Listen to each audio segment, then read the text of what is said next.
Hello, African sports fanatics. Welcome to another episode of the Safari Soccer Show. I'm your host, Yvonne Etta. Now, today, my guest, you're wondering my jersey. Today, we are heading over to the Egyptian League. As you can see from my jersey, and also the new kid on the block, he was the man of the match yesterday in the friendly against Zambia, Harambee Stars versus Zambia, Chipolopolo. Please, Cliff, introduce yourself to the viewers and just take us through your football journey. Okay, my name is Cliff Mandere. Yeah. I'm a footballer. I play in the Egyptian League, FC Masri. Yeah. So I come from Kisii. Yes, my football journey. Okay, I started playing in a local club at home Birongo. Yeah. Joined Gor Mahia under 19. Okay. That is the year 2014. Mhm. Moved to Madare United on 2016 June, and now playing in FC Masri in Egypt. Okay, before we continue, I have not congratulated you on your first debut goal for the Harambee Stars and also becoming the man of the match. That was a great game yesterday.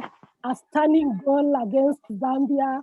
It's a very good goal for a debut goal. Yes, now you have had a very great journey from Gor Mahia youth, and now you are in the Egyptian League.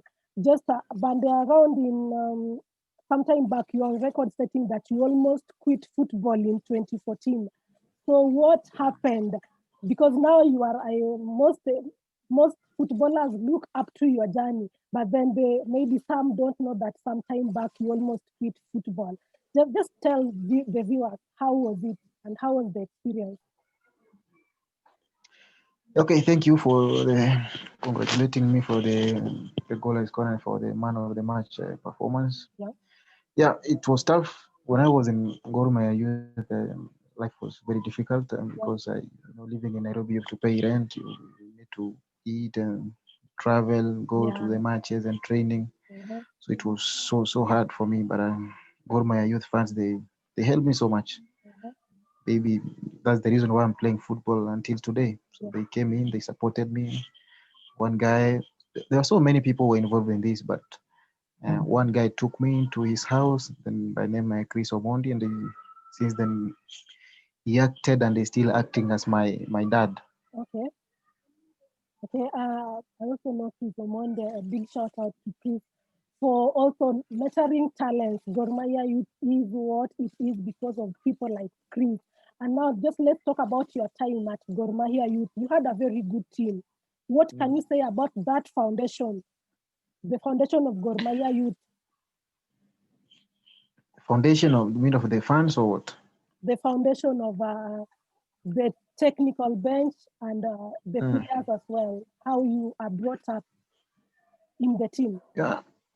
It was tough all around, all players wachezaji wote walikuwa wanapitia through so much because pia as much as wengine walikuwa naishi maybe kwao na wengine wanajikalisha, Yeah. so it was tough for everybody. The technical bench pia hawakuwa wanapata mshahara yao, they have family, so it was tough, but we kept on grinding. It was so tough, but we tried to hold on, and then maybe so many players, maybe not so many players, but a couple of players came through the system, and now they're playing in different leagues, and I think they're okay and they're progressing. Okay, and then you left go from Gor Mahia Youth, you went to Madare United. Maybe just take Yes. us through your time at Madare because as I can tell, when you are in Madare is when you won the best midfielder in 2018, and it was a really stiff competition. How was your time at Madare United, and maybe just tell us how you felt winning the 2018 midfielder of the season? Yeah, I joined Madara in 2016 June. Yeah. Yes, midway of the league.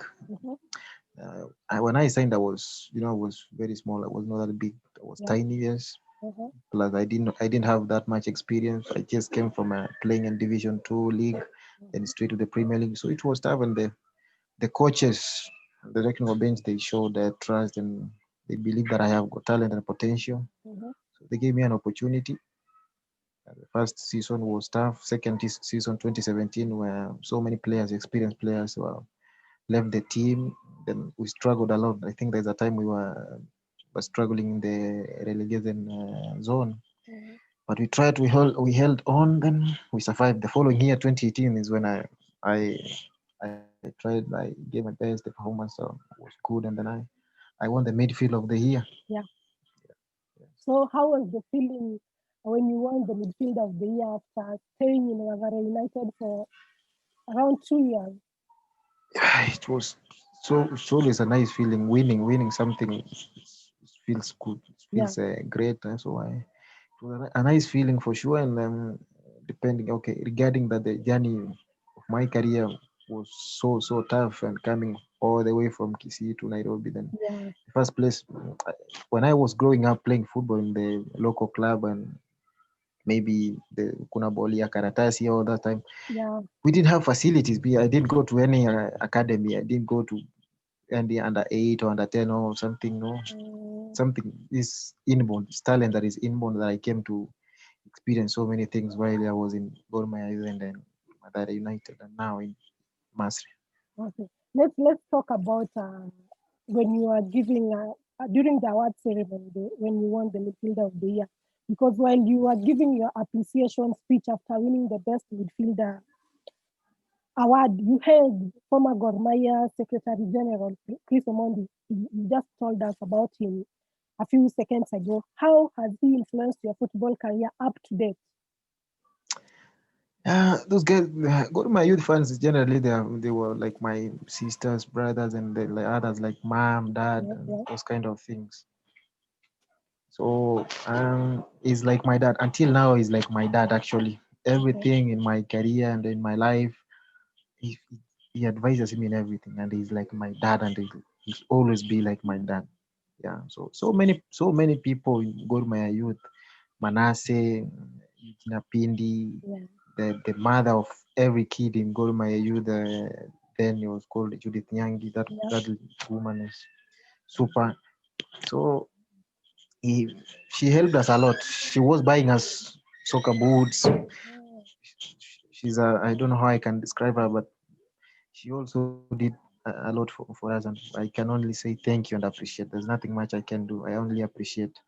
okay, okay, okay. Before we move to talk about your time at Cairo, let's talk about what was your greatest high moment during your stay at the Kenya Premier League.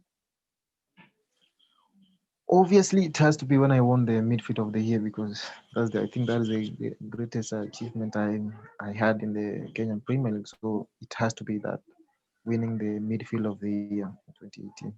Okay, I just guessed right, though I wanted you to confirm if that was your highest moment during your Of time. course, Yeah, no now doubt.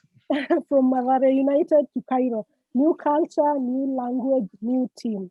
How was it when you joined the new team?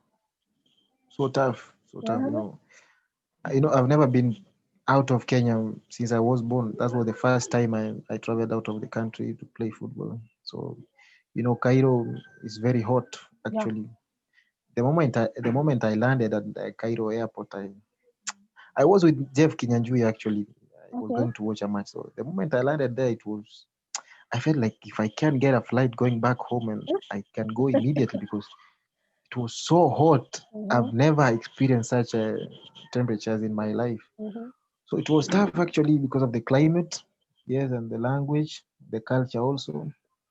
The first few months was so hard for me, and but lucky enough, I kept on trying and trying to adapt with the situation, because I had to accept, because you can never expect things to be the same way they were where the environment you were before. So you have to grind. And actually, I came to learn that playing outside your country or your home, it's yeah, so different.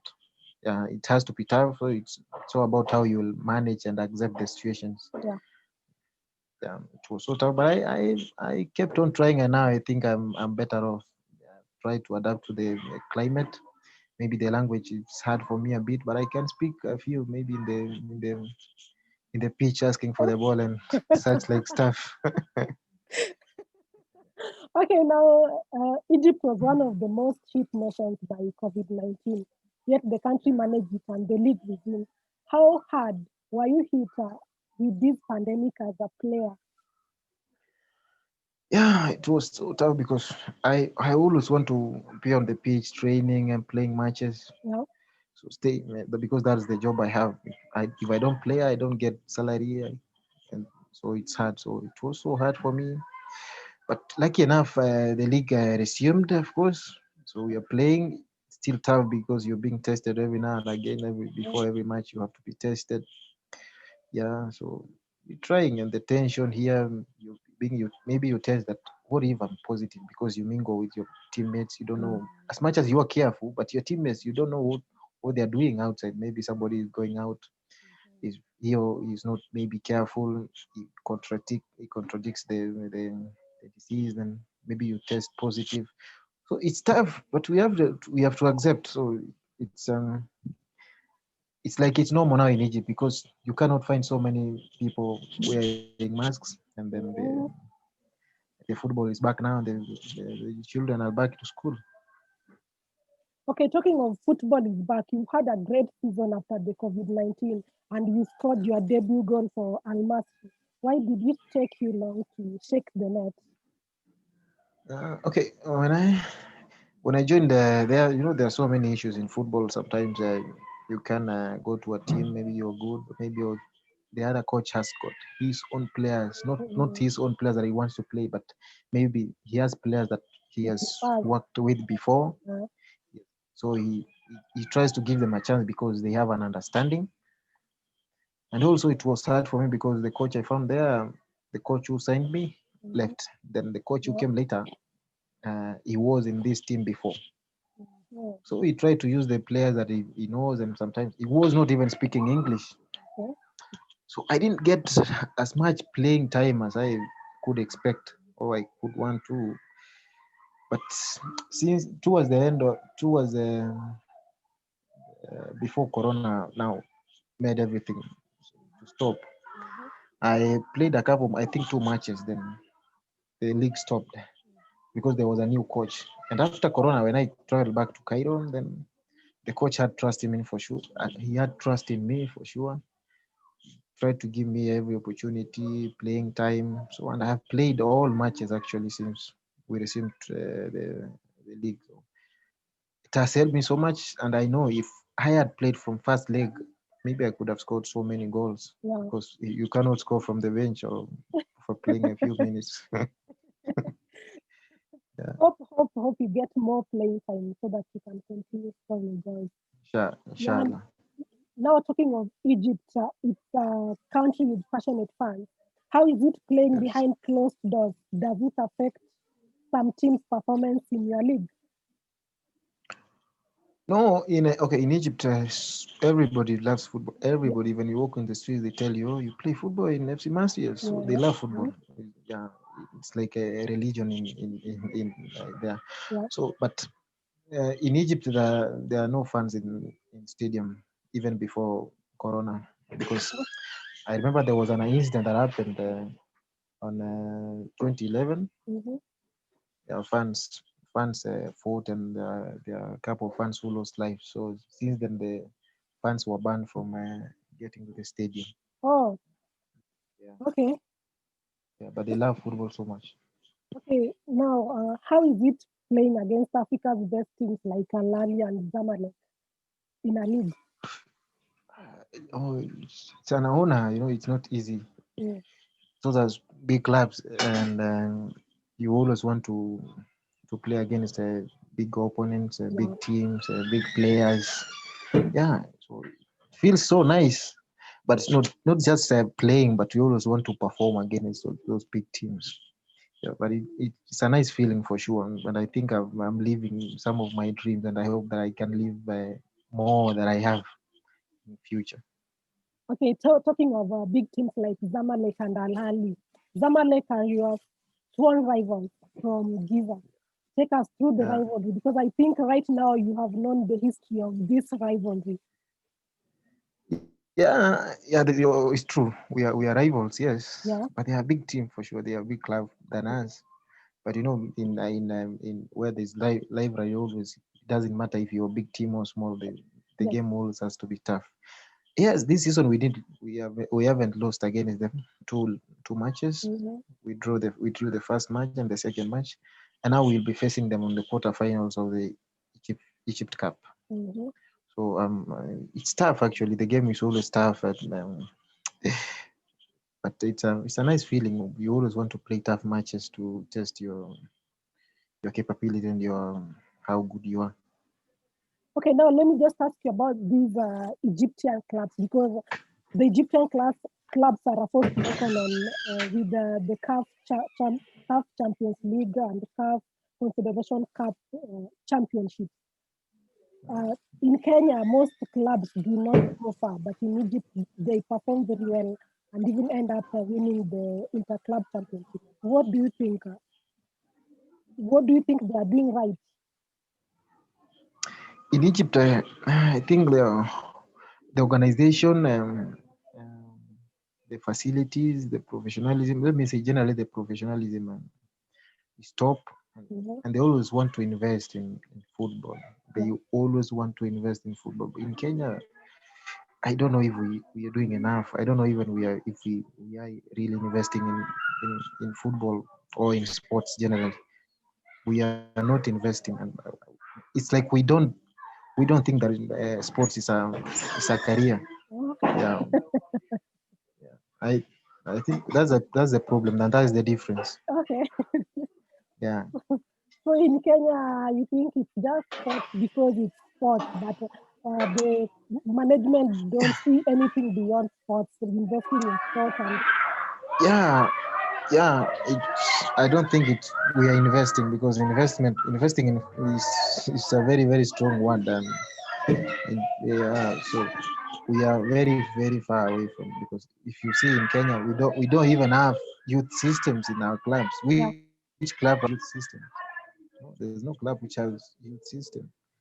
So we are not serious. Maybe I don't know if we are not serious or we are not capable. It's hard. It's a big question that I cannot answer. Could we call it ignorance? No, that will be a very sensitive word to Some. use. But I think we can do better. Yeah, yeah, we can. Now, We can do better. what are your aspirations in the Egyptian league right now?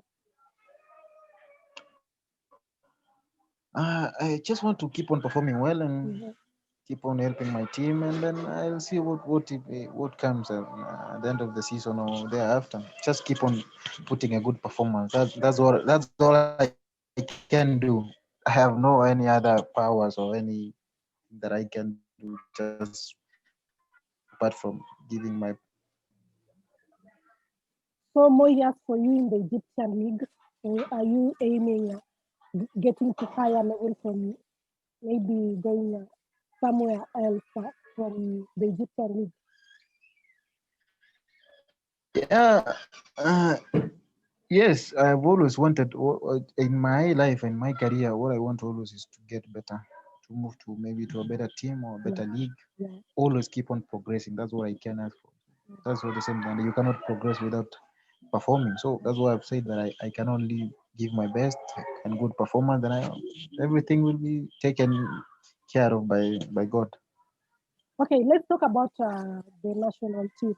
Do you think you are an underrated or uncelebrated national team player? No. No, I'm not. No, playing for the national team is always something very difficult. It's not easy because there are so many players in Kenya. But the players who get opportunity to play in the match, Mhm. to start the match is the 11. Stay on the bench, there are six, so that's 18 players. 17 players, I mean, seven players on the bench, that is 18 players. Maybe going to the camp, you can only go 23 players, Yeah. and there are so many players. So it's not easy. Getting an opportunity to play or to get in the squad, it shows something.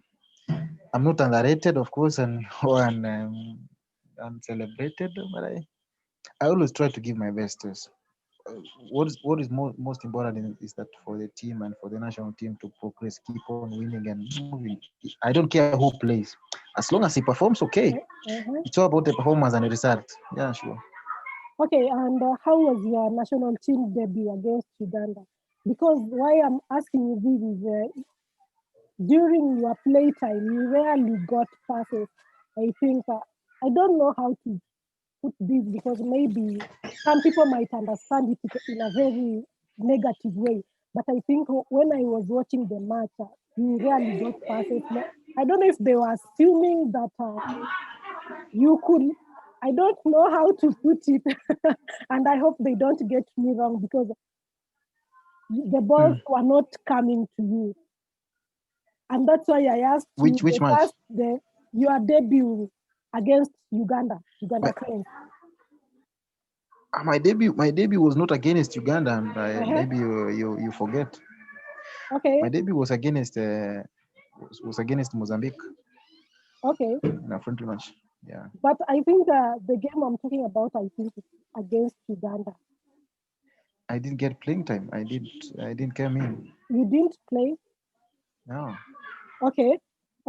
Maybe I'm confusing, but I thought it was against Uganda. Maybe it's Mozambique then, because when you played, you were not.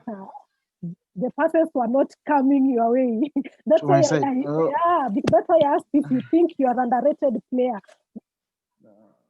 No, I don't think so. Because in football, if you get to the pitch, unless other players are different, but what I know is that if you're playing in 11 in the field, you should respect each other and give every other maybe an opportunity to do something because you are a team.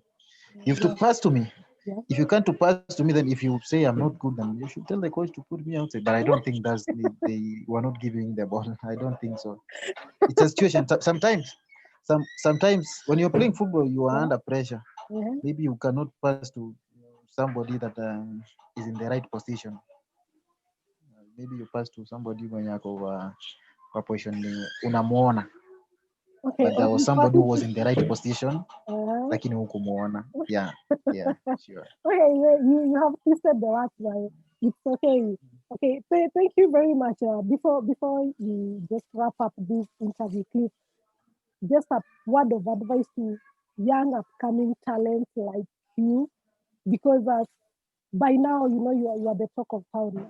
Headlines are just please, but maybe they don't know where you have come from or how you have got to where you are right now and your achievement.